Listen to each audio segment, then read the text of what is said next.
there, this is Dr. Ferreira, and thank you so much for joining me for another video. I wanted to invite you into my kitchen today because I know last week we did have a video in regards to weight management, and one of the largest things that has the impact is diet. And so we did talk about meal prep at home, helping you prevent you from, I guess, sabotaging your clean diet. And so I wanted to go into some tips on what you could expect to do in the kitchen to help you become creative and start preparing those meals at home. So so welcome to my kitchen. I usually have a little bit of music going on as I cook, so feel free to do that for yourself too. Make it fun and enjoyable so it doesn't seem like such a bore. So the first thing that I want to go to is in regards to washing produce. So here we have a vegetable wash that I like to use. Granted, the vegetable wash is probably no longer in there. I have created my own in the same bottle, so I've used 1 part white vinegar and 1 part water, and then did add a little bit of tea tree oil with the Castile soap, so then that way I could go ahead and spray my produce, let it sit for 30 seconds at minimum, and then go ahead and rinse really, really well. So that's one way that you could wash your produce. Another way is just to fill the sink with the same kind of solution and then just let it soak for a little bit. So either way works. So that's the first thing I want to go into. The next thing that I want to go into is in regards to organic versus non-organic foods.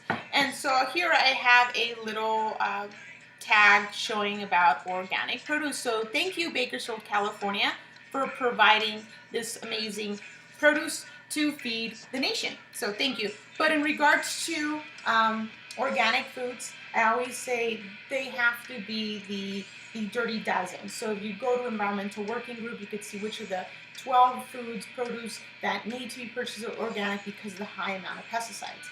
As far as the Clean 15 or the 15 foods that you don't necessarily have to buy organic, so you can save yourself some money. So that way you could have an idea of what is organic and what's not. So now in regards to food combinations, I like to mention to patients that I have a combination of a fat, a protein, and a carb. That way we have a nice stable blood sugar instead of those peaks and valleys that will cause someone to get hangry because your blood sugar is unstable. And so what I'm going to show you here is what I'm going to do with this simple meal. So I have some chopped green onions, some red peppers, and then I have my starchy red potatoes that I will go ahead and put in there, in addition to my garlic, which I'll chop off. And then last but not least, I'll go ahead and just chop off this nice fresh cilantro and put it towards the end. So that's going to be my carbs. In regards to protein, it doesn't always have to be animal-based protein. It could be plant-based. So this is going to be a nice vegan meal. And so here I have some lentils, and I have a combination of red, green, and black, which I just love Costco, by the way, because I could purchase so much. So not trying to be their spokesperson, but definitely saying that they're a great resource to purchase, healthy, organic foods from them without spending too much money. So that's going to go into my crock pot as far as my protein is concerned. Next is my fat. So we're going to do a little bit of coconut oil, so in that way we could absorb some of those fat soluble vitamins from our food. That's the idea of eating, is making sure we're getting as much as we can from our food.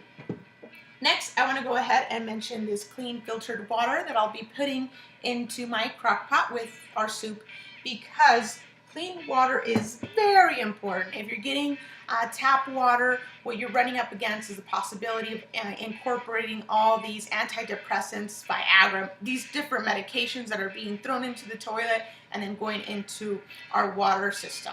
So that's why if you could avoid that and then go for clean water will be fabulous. And then in regards to seasoning, and I think that's where people get, a little tired of food, is they don't play around with seasonings.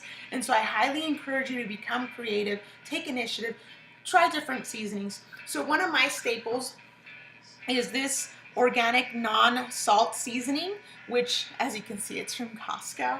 I do love them. And so I have that, and then I have 2 salts, which I'll go ahead and put here. There you go.